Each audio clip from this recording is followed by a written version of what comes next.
नमस्कार मंडळी, लक्ष्मीच्या पावलांनी या मालिकेच्या आजच्या भागात आज आपण बघणार आहोत अद्वैतची चिकन सँडविचची आणि ब्लॅक कॉफीची ऑर्डर कलाने आता घेतलेली असते आणि कलाचं लक्ष अद्वैतकडे जातं.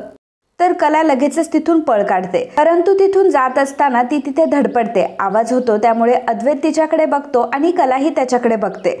आता अद्वैतने कलाला ओळखलेलं असतं. अद्वैतने कलाला तिच्या डोळ्यांवरनंच ओळखलेलं असतं. तिने कितीही आयडेंटिटी लपवली तरी सुद्धा अद्वैत तिला ओळखतो आणि खरे खरे असं म्हणून ओरडायला लागतो. कला आता घाबरते आणि पटकन किचनमध्ये निघून जाते. तर अद्वैत सुद्धा आता किचनमध्ये जायला लागतो. तेव्हा कॅफेचा स्टाफ आता अद्वैतला सांगत असतो की सॉरी सर, तुम्ही किचनमध्ये नाही जाऊ शकत. अद्वैत म्हणतो की माझं आतमध्ये जाणं खूप गरजेचं आहे, परंतु ते स्टाफ म्हणतात की नाही, आमच्या किचनमध्ये तुम्हाला अलाउड नाही आहे, प्लीज तुम्ही इथून निघून जा. त्यामुळे अद्वैतला आता काही करता येत नाही. कलाला वाटतं की चला वाचले मी, परंतु अद्वैत आता एवढ्यावर थांबत नाही.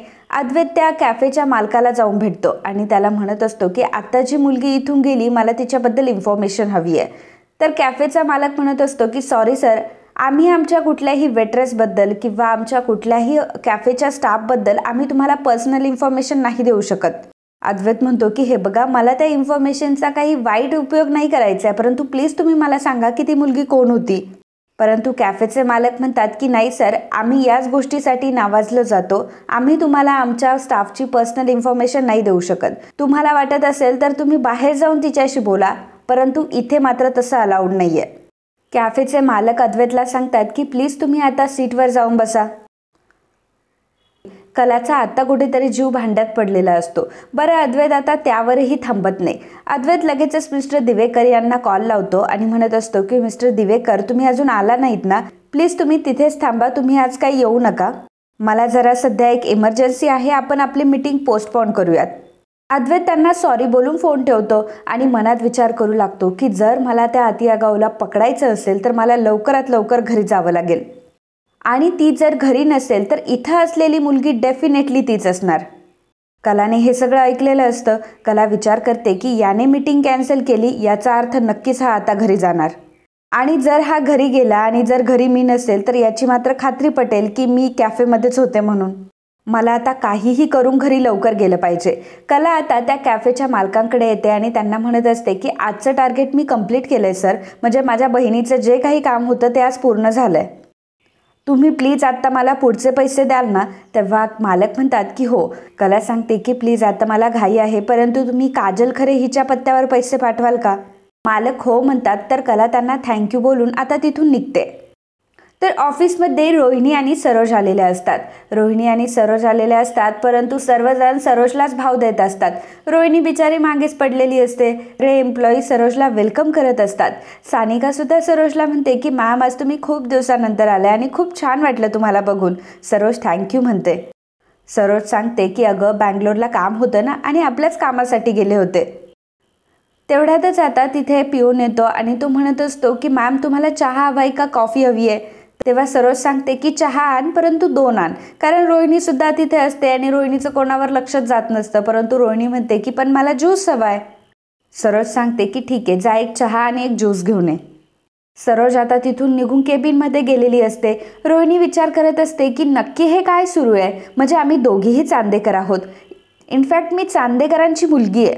आणि बघा ना, इथला स्टाफ तर मला गुड मॉर्निंग, हाय, हॅलो काहीच म्हणत नाहीये. आज तर मला सरोज वहिनीची सेक्रेटरी असल्याचं फिलिंग आलंय. आणि जेव्हा मी म्हटलं की मला ज्यूस हवाय, तेव्हा मात्र त्या पिऊंनी सरोजकडे बघितलं. काय करावं काहीच कळत नाहीये. घरातल्यांनीच इतकी पार्शलिटी केली आहे की बाहेरच्यांना तरी काय म्हणावं. त्यातच एक एम्प्लॉई येतो आणि रोहिणीला म्हणतो की मॅडम, प्लीज तुम्ही बाजूला सरकाल का. तर रोहिणी म्हणते की एक्सक्यूज मी. तो एम्प्लॉई तिथून निघून जातो. रोहिणीला काही एंटरटेनमेंट करत नाही आणि त्याने रोहिणीला पूर्णपणे इग्नोर केलेलं असतं. ते बघून रोहिणीला तर अजूनच राग येतो. तो पिऊन तिथे आलेला असतो. तर रोहिणी त्याला विचारते की माझा ज्यूस कुठे. तर पिऊन सांगतो की मी तुम्हाला नंतर देतो ना. काय आहे ना, सरोज मॅडमला चहा खूप गरम लागतो. रोहिणीचा ज्यूस तर तो काय घेऊन आलेला नसतो, परंतु सरोजची चहा मात्र पहिल्यांदा आणतो. त्यामुळे रोहिणीला पुन्हा राग येतो. रोहिणी विचार करत असते की ज्याची माझ्यासमोर उभी राहण्याची लायकी नाहीये, ते लोक सुद्धा माझा इन्सल्ट करून जात आहेत. आणि हे सगळं ना सरोज फक्त आणि फक्त तुझ्यामुळे होतंय. तुझं जे काही हे ऑफिसमधलं स्थान आहे ना, एक ना एक दिवस मी बळकवणार आहे. तेवढ्यातच पिऊन आता रोहिणीसाठी ज्यूस घेऊन आलेला असतो, परंतु रोहिणीला खूप राग येतो आणि ती तो ज्यूसच फेकून देते. सर्व स्टाफ आता उभा राहतो आणि रोहिणी आता तिथून निघून गेलेली असते. ग्लास आता खाली पडलेला असतो आणि त्या आवाजाने सरोजही तिथे येते. सरोज विचारते की काय झालं इथे. तेव्हा तो पिऊन सांगतो की रोहिणी मॅडमला ज्यूस आणून दिला होता, परंतु तो खाली फेकला त्यांनी. सरोज म्हणते की काही हरकत नाही, तुम्ही हे साफ करून घ्या. सरोज आता सानिकाकडे येते आणि सानिकाला विचारते की अद्वैत कुठे गेलाय. तर सानिका सांगते की एक मीटिंग बाहेर शिफ्ट झाली आहे म्हणून अद्वैत सर तिकडेच गेलेत. अद्वैत आता घरी आलेला असतो. घाईघाईत आता तो त्याच्या बेडरूम मध्ये येतो आणि तेव्हा तिथे कला नसते. त्यामुळे तो म्हणत असतो की अच्छा, म्हणजे अति आगाऊ इथे नाहीये, डेफिनेटली ती त्या कॅफेमध्येच होती. मी तिचे डोळे अगदी बरोबर ओळखतो, ती कोणालाच फसवू शकत नाही. पण मला एक गोष्ट कळत नाहीये, ही तिकडे काय करत होती आणि कशाला गेली होती तिकडे. नाही, मी तर आता हे शोधूनच काढणार. अद्वैत आता कलाला कॉल करत असतो, तर कलाचा फोन मात्र बेडवरच असतो आणि कला बाथरूममधून बाहेर येते. अद्वैत कलाला बघतो तर तिला विचारतो की काय तू इथे. तर कला म्हणत असते की चांदेकर, घरातल्या घरात काय फोन करतोयस, नक्की तुझा एवढा काय प्रॉब्लेम आहे की तुला एवढी आठवण येत होती माझी. अद्वैत विचार करतो की नाही, माझे डोळे तर अजिबात खोटं बोलणार नाही, निदान माझ्याशी तरी. पण हे सगळं कसं काय झालं. तेव्हा कला म्हणत असते की अद्वैत, अरे काय झालंय तुला, बरं वाटतंय ना तुला. अद्वैत तिला म्हणतो की जस्ट शटाप हा, आणि मला सांग की तू इकडे कशी काय आलीस. कला म्हणते की चांदेकर, अरे काय बोलतोस तू, मी कुठे जाणार आहे, मी तर इथेच असते ना. आणि चांदेकर, मी इथे सुद्धा काय करणार, तुला काही बरं वाटत नाहीये का, बस बरं तू, तुला बरं वाटेल थोडंसं. अद्वैत तिला म्हणतो की हे बघ, मला बसायचं नाहीये, मला तू माझ्या प्रश्नांची उत्तरं दे बरं आधी. कला म्हणते की अरे काय सांगू तुला मी, मला तुझे प्रश्नच कळलेले नाहीयेत. एवढा कसा रे गोंधळलेला आहे तू आणि किती गोंधळल्यासारखं वागतोयस तू. अद्वैत म्हणतो की गप, काही पण नको बोलूस, गोंधळ घालतेस तू. कला म्हणते की बरं बाबा, गोंधळ मी घालते, ठीक आहे, पण आता मी नक्की काय गोंधळ घातलाय हे तरी मला सांगशील. अद्वैत म्हणतो की आता तू नसत्या चौकशा थांबव हा प्लीज. तेव्हा कला म्हणते की अद्वैत चांदेकर, नसत्या चौकशा मी नाही तर तू करतोयस, मी तर तुझे कपडे घडी करतीये. अद्वैत म्हणतो की गप, माझा तर अजिबात तुझ्यावर विश्वास बसत नाहीये. पहिली गोष्ट म्हणजे तू काय केलंयस, तू माझ्या आधी आली आहेस, तू सगळा इथं सेटअप करून ठेवलाय आणि बरोबर आहे, तू माझ्या आधी आली आहे आणि हे सगळा फक्त आव आणते ह्या सगळ्या गोष्टींचा. कला म्हणते की हो बरोबर आहे मिस्टर चांदेकर तुमचं. अद्वैत म्हणतो की कसं पकडलं मी, बरोबर आहे ना माझं. तर कला म्हणते की हो बरोबर आहे तुझं. कला म्हणते की अरे मी खाली गेले होते ना, दाण्याचं कूट करायचं होतं गाजराच्या कोशिंबीरसाठी. अरे चांदेकर, तुला म्हणून सांगते की जर फ्रेश गाजर किसलेलं असलं ना, त्याच्यावर फक्त दाण्याचा कूट, मीठ घालायचं आणि थोडंसं लिंबू पिळायचं. इतकी भन्नाट लागते ना ती कोशिंबीर. मी सकाळीच अंजूला सांगितलं होतं की बाजारातून फ्रेश गाजर घेऊन ये म्हणून, आणि म्हणून मी खाली गेले आणि मग ती कोशिंबीर बनवली. तेव्हा अद्वैत म्हणतो की गप्प बस ग तू, मला काय तुझ्याकडनं हे पाककलेचे धडे नकोय हा आता. कला म्हणते की का रे, का नको देऊ. मी तर म्हणते तू माझ्याकडनं पाककलेचे धडे घे आणि जसा तुम्हाला सकाळी व्हिडिओ कॉल केला होता ना, तसा व्हिडिओ कॉल करत जा. म्हणजे बघ किती छान कुकिंग मी तुला शिकवेल आणि तू जसं इतर गोष्टींमध्ये परफेक्ट आहेस ना, तसं या गोष्टीमध्ये सुद्धा परफेक्ट होशील. अद्वैत म्हणतो की हे बघ तू विषयाला फाटे फोडतेस हा. तेव्हा कला म्हणते की अरे कुठला विषय ते तर कळू दे मला. तू आत्ता तिथे होतीस आणि आत्ता इथे आहे, या वाक्याला काहीतरी आगापिछा असायला हवा की नाही. मी काय मनगवडी आहे का. अद्वैत म्हणतो की गप्प बसा, उगाच आता ह्या गोष्टीचा तू आव आणू नकोस. तू मगाशी कॅफेमध्ये होती आणि मी तुला स्पष्टपणे बघितलंय. कला म्हणते की कुठला कॅफे, कसला कॅफे. तर अद्वैत म्हणतो की लक्ष्मीपुरातला कॅफे. कला म्हणते की अद्वैत चांदेकर, आता तू काही बोलतो हा. घरच्यांच्या पोटात जास्तीत जास्त अन्न जावं आणि ते फ्रेश असावं, चांगलं असावं, हेल्दी असावं, पौष्टिक असावं म्हणून मी तुझ्याकडे डबा घेऊन येत असते. मग त्या कॅफेमध्ये मी खायला कशाला जाईल. अद्वैत म्हणतो की एक्सक्यूज मी, तू काही तिथे खात नव्हती बसली, तू तिथे वेट्रेसचं काम करत होती. कला म्हणते की चांदेकर, रे काय बोलतोस तू. हे बघ, सकाळी उठल्यापासून मी घरात किती कामं करते, सगळ्यांचा नाश्ता, दुपारचं जेवण, संध्याकाळचं जेवण, सगळं काही मलाच करावं लागतं रे. आणि हे तू सुद्धा बघितलंयस ना आणि बघतो सुद्धा आहे. जेव्हा तू सकाळी मला व्हिडिओ कॉल केला होता तेव्हाही मी काम आवरत होते आणि आता जेव्हा तू घरामध्ये आलाय तेव्हा सुद्धा मी कामच करत होते, तुझ्या कपड्यांच्या घड्या घालत होते. बरं, आता तू एवढ्यावरही शांत होत नाही. आता तुझं म्हणणं असं आहे की मी बाहेर जाऊन कुठल्या तरी कॅफेमध्ये वेट्रेसचं काम करावं का. म्हणजे मी समजू शकते की तुला माझं कौतुक करायचं आहे किंवा माझं कौतुक वाटत असेल की मी घडीत इकडे घडीत तिकडे अशी परफेक्ट आहे, 100 कामं एका वेळी करू शकते. पण अरे तसं नाही आहे अद्वैत चांदेकर. त्याच्या इतक्या चोराच्या उलट्या बोंबा असतात. म्हणजे बिचारा अद्वैत तो खरा असतो, परंतु कलाने मात्र त्याचाच ब्लेम त्याच्यावर लावलेला असतो. कला म्हणते की खरंच अद्वैत, मला माहिती आहे की तुझा माझ्यावर खूप विश्वास आहे, परंतु तुझ्या विश्वासासाठी थँक्यू, पण तुला खरं सांगते माझ्या तेवढी क्षमता पण नाही आहे हां. आणि हे बघ, मला जादू पण येत नाही आहे हां. अद्वैत म्हणतो की हे बघ, तू मला असं गोल गोल नाही फिरवू शकत हां. मी तुला बघितलंय हां स्पष्टपणे, आणि तू माझी ऑर्डरसुद्धा घेत होती. जेव्हा मी तुला बघितलं ना तेव्हा तू पळाली. तू खूप घाबरली होती आणि नंतर तुझं तोंडही दाखवायला तयार नव्हती. कला म्हणते की हे बघ चांदेकर, मला ना तुझं खरंच काही कळत नाहीये. गोल गोल मी नाही, गोल गोल तू फिरवतोस मला. काय सांगू ना, अक्षरशः कंटाळा आलाय हा मला तुझ्या बोलण्याचा आता. अद्वैत म्हणतो की बस झाला हा तुझं. आता तू मला खरं खरं सांग की कॅफेमध्ये मी तुला ब्लॅक कॉफीची ऑर्डर दिली होती ना. कला म्हणते की अरे चांदेकर, अरे तू एवढ्यासाठी इतकं भांडतोयस का? मला आधीच सांगायचं होतंस. बरं तुला ब्लॅक कॉफी पाहिजे ना, थांब मी आत्ता करून आणते. तू एक काम कर, तू फ्रेश हो, शांत हो, मी आत्ता तुझ्यासाठी ब्लॅक कॉफी बनवून आणते. तू बस बरं इथे शांतपणे. आणि काय झालं ना, आजकाल ना मी तुला सगळीकडे दिसायला लागले. अद्वैत म्हणतो की गप्प बस, मला काही नकोय. कला मात्र स्वतःशीच हसत असते, कारण कलाने अद्वैतला पूर्णपणे उल्लू बनवलेलं असतं. अद्वैत नेहमी स्वतःला जास्त स्मार्ट समजत असतो, परंतु कला त्याच्यापेक्षाही स्मार्ट आहे.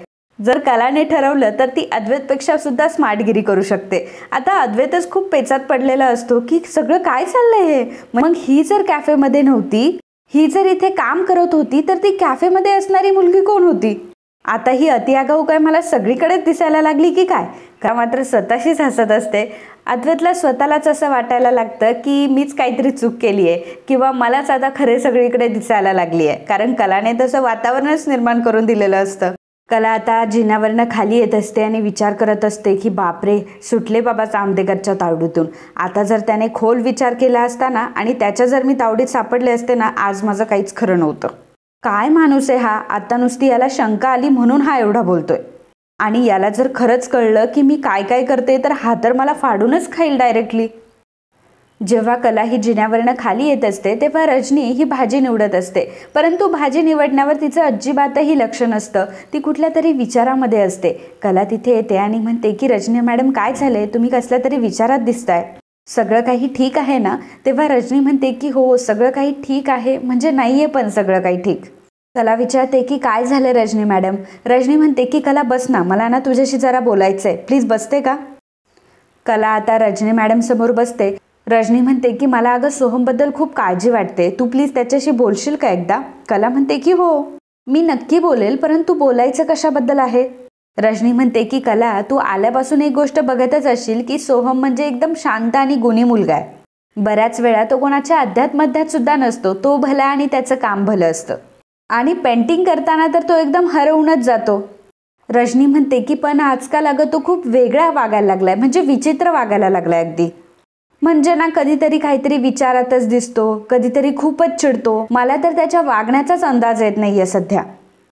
कला विचारते की सोहमची तब्येत ठीक आहे ना, तो बरा आहे ना आता?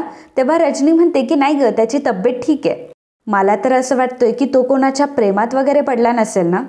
अगं म्हणजे अशा गोष्टी प्रत्येक मुलगा पटकन आईला सांगत नाही ना, म्हणून. तू बोलशील का त्याच्याशी? जरा थोडासा अंदाज घेशील का त्याचा? तेव्हा कला म्हणते की रजनी मॅडम, मी बोलेल त्याच्याशी. मला सांगा आत्ता कुठे येतो? तेव्हा रजनी म्हणते की आहे ना, त्याच्या रूममध्येच येतो. कला म्हणते की ठीक आहे, मी लगेच जाऊन त्याच्याशी बोलते. तर कला आता सोहमच्या बेडरूममध्ये आलेली असते. सोहम त्याच्या मोबाईलमध्ये काजलचे फोटो बघत असतो. त्याचवेळी कला येते आणि म्हणते की येऊ का सोहम आतमध्ये? सोहम लगेचच त्याचा मोबाईल ऑफ करून टाकतो आणि म्हणतो की हो कला वहिनी, ये ना आतमध्ये.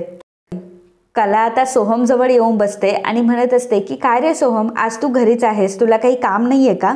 सोहम म्हणतो की काही नाही ग वहिनी, बाहेर जायचं ना मनच होत नव्हतं. कला म्हणते की हो, बाहेर पाऊस सुद्धा खूप आहे. सोहम म्हणतो की वहिनी, तू इथे काय करतेस म्हणजे या वेळेला? कला म्हणते की काही नाही रे, मला थोडासा ना बदल हवा होता. खरं म्हटलं तर चांदेकरांच्या या घरामध्ये तुझी एकमेव ही खोली आहे की जी कलेने भरलेली आहे. कला ही सोहमला म्हणत असते की सोहम, मी अशी अचानक आले, म्हणजे तुझ्या खोलीत मी जर अशी अचानक आली तर तुला चालेल ना? तेव्हा सोहम म्हणतो की वहिनी, अगं तू कधीही माझ्या खोलीत येऊ शकतेस. कला सोहमला म्हणते की सोहम ऐक ना, एक नवीन स्केच बनव ना. सोहम म्हणतो की नाही नको राहू दे. कला म्हणते की अरे कलाकार कधीच कलेला नाही म्हणत नाही. सोहम म्हणतो की अगं पण कलाकाराचा मूडही असायला हवा. कला म्हणते की अरे असं काय झालं एवढं मूडला. सोहम विचार करत असतो की काय सांगू कला वहिनी, माझा मूड ऑफ आहे आणि त्याला कारण सुद्धा तुझी बहीण गुंडेश्वर आहे. कला सोहमला सांगू लागते की तुला एक गोष्ट सांगू, माझी ना एक मैत्रीण आहे आणि तिचं ना तिच्या बॉयफ्रेंडसोबत भांडण झालं होतं. तेव्हापासून ती कोणाशी नीट बोलतही नव्हती, कोणाशी नीट वागत नव्हती. ती एके दिवशी आहे ना मला भेटली. मग तिला मी विचारलं की तू अशी का वागते आजकाल. तेव्हा तिने मला त्याच्या मागचं हे कारण सांगितलं. तेव्हा मी खूप हसले तिच्यावर आणि तिला म्हटलं की अगं एकच नातं असल्यासारखं का वागते. तुला तुझे भाऊ बहीण आहेत, तुला तुझे आई वडील आहेत, मित्रमैत्रिणी आहेत आणि त्यांच्याबरोबर तुला असं वागून कसं काय चालेल. मग नंतर तिला आपोआप समजलं की एवढ्या छोट्याशा गोष्टीचा ती स्वतः किती बाऊ करते. हे बघ सोहम, कुठलेही प्रॉब्लेम हे न बोलता सुटतच नाही आणि जर ते बोलले नाही तर ते अजून वाढतात. त्यानंतर तिने तिच्या बॉयफ्रेंडला फोन केला, ते दोघं जण भेटले आणि मग सगळं काही सुरळीत झालं. सोहम विचारतो की सगळं काही सुरळीत झालं. कला म्हणते की हो. सोहम म्हणतो की पण हे सगळं कसं काय शक्य आहे, म्हणजे जर एकदा रिलेशनशिप विस्कटलेलं असेल पुन्हा एकदा पहिल्यासारखं कसं काय होईल ते. कला म्हणते की या गोष्टीचा तू नव्याने विचार कर, शेवटी नातं हे रुजलेलं असतं आणि भांडणांमुळे तर फक्त वरवर खरचटल्यासारखं होतं, मुळं तर तशीच असतात. पण तू असं का मला विचारतोयस. तेव्हा सोहम काहीच नाही असं उत्तर देतो. कला मनात म्हणत असते की याचं सुद्धा असंच काहीतरी झालेलं दिसतंय. मग ती सोहमला म्हणते की बरं तू फ्रेश हो, मी तुझ्यासाठी गरमागरम कॉफी घेऊन आले. सोहम म्हणतो की नाही नको वहिनी. कला म्हणते की बरं ठीक आहे, तशी आता जेवणाची वेळ झाली आहे, मी तुला जेवायला हाक मारते ओके. आणि नंतर स्केच पण काढून दाखव हा मला. तर कला तिथून निघून जात असते. तर सोहम डायरेक्टली म्हणतो की वहिनी मी तिच्या प्रेमात पडलोय. तर कला खुश होते आणि म्हणते की तिच्या म्हणजे कोणाच्या. सोहम म्हणतो की वहिनी ते महत्त्वाचं नाही आहे, महत्त्वाचं हे आहे की तिचं माझ्यावर अजिबात प्रेम नाही आहे. कला विचारते की सोहम मला सांग की तुमच्यामध्ये मैत्री तर आहे ना. सोहम म्हणतो की हो वहिनी, ती खरंच माझी खूप चांगली मैत्रीण आहे. मी ना तुला सगळ्या गोष्टी सांगतो, परंतु तू मला प्रॉमिस कर की तू आईला यातलं काहीही सांगणार नाही. कला त्याला प्रॉमिस करते. सोहम म्हणतो की खरं तर आमच्यामध्ये खूप चांगली मैत्री होती, आम्ही खूप गप्पा देखील मारायचो. कला म्हणते की अरे छा, मग ही तर गोष्ट खूप चांगली आहे ना. हे बघ, तू तिच्यावर प्रेम करतोस, ती तुला जवळचा मित्र मानते आणि मग तू मैत्री का तिच्याशी तोडतोय. आता तुला तिच्याविषयी काय वाटतं ह्या तुझ्या भावना झाल्या. भावना ह्या येतात जातात, परंतु मैत्री तर निरंतर असते ना. त्यामुळे तुम्ही पूर्वीसारखं पुन्हा एकदा भेटायला लागा, बोलायला लागा आणि या गोष्टीचा तू तिला विश्वास दे की तुझ्या मनात कुठलीही गोष्ट असली, तुझ्या मनात कुठलीही भावना असली तरी सुद्धा त्या गोष्टीचा मैत्रीवर कधीही परिणाम होणार नाही. हे बघ, म्हणजे हे सगळं करताना तिला जर स्वतःहून तुझ्यावर प्रेम वाटायला लागलं तर ती स्वतः व्यक्त करेल.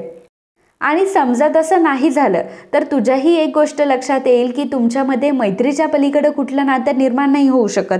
सोहम हसतो आणि म्हणतो की वहिनी तू खरंच बेस्ट आहे हा, माझा खूप मोठा प्रॉब्लेम सॉल्व्ह केला आहेस तू. कला म्हणते की ठीक आहे, आता तू बोल तिच्याशी, मी जाते आता. कला आता तिथून निघून गेलेली असते आणि किचनमध्ये येते. रजनी ऑलरेडी किचनमध्येच असते. तर रजनी विचारते की काय ग कला, झालं का तुमचं बोलणं. कला म्हणते की हो, अगदी व्यवस्थित आमचं बोलणं झालं आज, तुम्ही आता काहीच काळजी करू नका. रजनी म्हणते की बरं निदान तुझ्याशी तरी बोलला. कला म्हणते की रजनी मॅडम, सोहम खूप साधा आणि क्यूट मुलगा आहे हो. मी तुम्हाला सांगू का, चांदेकरांच्या घरातली पहिली व्यक्ती जी मला भेटली ती म्हणजे सोहम आहे आणि त्यात त्याला कलेची सुद्धा खूप आवड आहे. तुम्हाला खरं सांगू का, मला जशी माझी काजल आहे ना तसाच सोहम सुद्धा आहे. रजनी विचारते की म्हणजे कला माझा अंदाज खरा निघालाय ना. तेव्हा कला म्हणते की रजनी मॅडम आपण सोहमच्या आवडीचं काहीतरी करूयात का. रजनीच्या प्रश्नांना ती उत्तर देत नसते कारण कलाने सोहमला प्रॉमिस केलेलं असतं. रजनी ती गोष्ट समजून घेते आणि म्हणते की सोहमला बटाट्याच्या काचऱ्या आवडतात आणि मला माहिती आहे तुला देखील आवडतात. मग आज आपण तुझ्या आवडीच्या आणि त्याच्या आवडीच्या बटाट्याच्या काचऱ्या करूयात, परंतु काचऱ्या मी करणार आहे.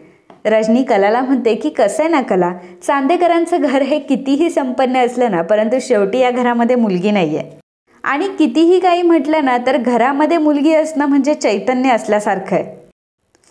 कला रजनीचं बोलणं अगदी शांतपणे ऐकत असते.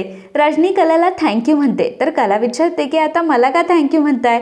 रजनी म्हणते की खरं तर तू सोहमच्या मनातल्या सगळ्या गोष्टी काढल्यास, तू त्याला पुन्हा हसवलंस, त्याच्या मनावरचं ओझं दूर केलंस आणि दुसरी गोष्ट म्हणजे तुझ्या रूपाने या घराला एक मुलगी सुद्धा लाभली आहे. खरं म्हटलं तर तू सगळ्यांचं सगळं अगदी मनापासून करत असतेस. म्हणजे तुझ्या करण्यातनं सगळ्या काही गोष्टी दिसतात. आत्ताच तर तू म्हणाली की तुला जशी तुझी काजल आहे तसा सोहम सुद्धा आहे. पण ही गोष्ट फक्त तू म्हटली नाहीस, तर तू मोठ्या बहिणीप्रमाणे सोहम सोबत जाऊन बोलली सुद्धा. कला म्हणते की काय हो रजनी मॅडम, तुम्ही किती माझी तारीफ करताय ते. आणि हे बघा, मी खरं तर या सगळ्या गोष्टींना माझं कर्तव्य समजते. त्यामुळे मी जे काही करते ते आनंदाने करते, स्वखुशीने करते. त्यामुळे मला थँक्यू वगैरे काही नको आहे. रजनी हसते. तेवढ्यातच सोहम तिथे आलेला असतो. परंतु सोहम आता पूर्ण बदललेला असतो. जो सोहम रजनीला सारखा चिडचिड करणारा दिसत असतो, तो सोहम आता हसून खेळून रजनीशी बोलत असतो. रजनीला म्हणतो की काय मग रजनी, काय करतेस? कला म्हणते की सोहम अरे काय बोलतोय? तेव्हा सोहम म्हणतो की काही नाही ग वहिनी, आमच्यामध्ये चालतं सगळं. सोहम रजनीला विचारतो की काय बनवतेस आज? तेव्हा रजनी म्हणते की बटाट्याच्या काचऱ्या बनवते. आणि हो, फक्त तुझ्या आवडीच्या नाही आहेत काय, त्या कलाला सुद्धा खूप आवडतात. सोहम म्हणतो की अरे वा, क्या बात है. आणि आई, जसं तुझं जेवण होईल ना तसं तू मला लगेच बोलव. आणि वहिनी, मी पेंटिंग करायला बसतोय, जसं तुझं होईल तसं तू बघायला येशील. आणि म्हणते की कर कर, पेंटिंग कर, अजून काय काय कर, आणि तुला जर काही लागलं तर मला हाक मार. सोहम आता हसत हसत तिथून निघून जातो. कलाने खरं तर सोहमच्या मनावरचं खूप मोठं ओझं दूर केलेलं असतं आणि ज्या प्रश्नांमध्ये तो गुंतलेला असतो त्या प्रत्येक प्रश्नांची उत्तरं कलाने त्याला अगदी छान पद्धतीने दिलेली असतात. त्यामुळे आता त्याचं टेन्शन खूप गेलेलं असतं. सोहम तिथून निघून गेल्यावर कला रजनीला म्हणत असते की रजनी मॅडम, मी तिथे हिशोबाच्या वह्या ठेवल्यात, मी एक काम करते, हिशोब करून घेते. रजनी म्हणते की बरं ठीक आहे, काही प्रॉब्लेम नाही, तू कर, तुला काय करायचंय ते. कला आता किचनच्या ट्रॉलीमधून तिच्या हिशोबाच्या वह्या काढत असते. कलाने किचनच्या ट्रॉलीमध्ये रात्रीच डिझाईनचे सुद्धा काही शीट्स ठेवलेले असतात आणि ते शीट्स खाली पडतात. तेव्हा अद्वैत तिथे येतो आणि ते शीट्स उचलतो. कला आता खूप घाबरलेली असते की ते शीट्स अद्वैत बघतो की काय. मित्रांनो, अद्वैतने ते डिझाईनचे शीट बघितले की नाही हे आपल्याला उद्याच्या भागातच कळेल. उद्याच्या भागात आपल्याला बघायला मिळणार आहे. तर अद्वैत जेव्हा आता ते पेपर बघत असतो, ते शीट्स बघत असतो, तेव्हा कला आता त्याच्या हातातून पेपर हिसकावून घेते. अद्वैत तिला विचारतो की तू माझ्या हातातून पेपर का हिसकावलेस? कला आता अद्वैतचा हात धरून त्याला टेबलकडे घेऊन येते आणि म्हणत असते की चल, आता ना मी तुला यादी करायला शिकवते. रजनी तिथे येते आणि म्हणते की खरंच तुम्ही किती गमतीशीर भांडता ना दोघं. अद्वैत म्हणतो की काकी, अगं गंमत काहीच नाहीये यात. आणि अद्वैत आता तिथून निघून जातो. तेव्हा कलाच्या जीवात जीव येतो आणि कला म्हणते की बापरे, वाचले आता मी थोड्यावरनं. आता त्याचवेळी जेव्हा ती हे सगळं अद्वैतला सांगत असते, त्याचवेळी तिचा एक डिझाईनचं शीट आता खाली पडलेलं असतं. रोहिणी तिथे येते आणि ते शीट उचलते आणि म्हणते की आता तर ही कला अद्वैतला हिशोबाचं काहीतरी सांगत होती आणि माझ्या हाती हे शीट कसलं लागले आणि तेही डिझाईनचं. आता खंदायला घेतलंच आहे तर शेवटपर्यंत खंदावं लागेल. रोहिणीला आता कलावर पूर्णपणे डाऊट झालेला असतो की ह्या कलाचं नक्कीच काहीतरी असं चाललंय की जे चांदेकरांपर्यंत आलं नाहीये, किंवा चांदेकरांच्या विरोधात जाऊन किंवा चांदेकरांना फसवत ती कुठली तरी गोष्ट करते जी चांदेकरांना अजून माहीतच नाहीये. ती गोष्ट आता कोणती आहे तर याला रोहिणीच आता खणून काढणार आहे.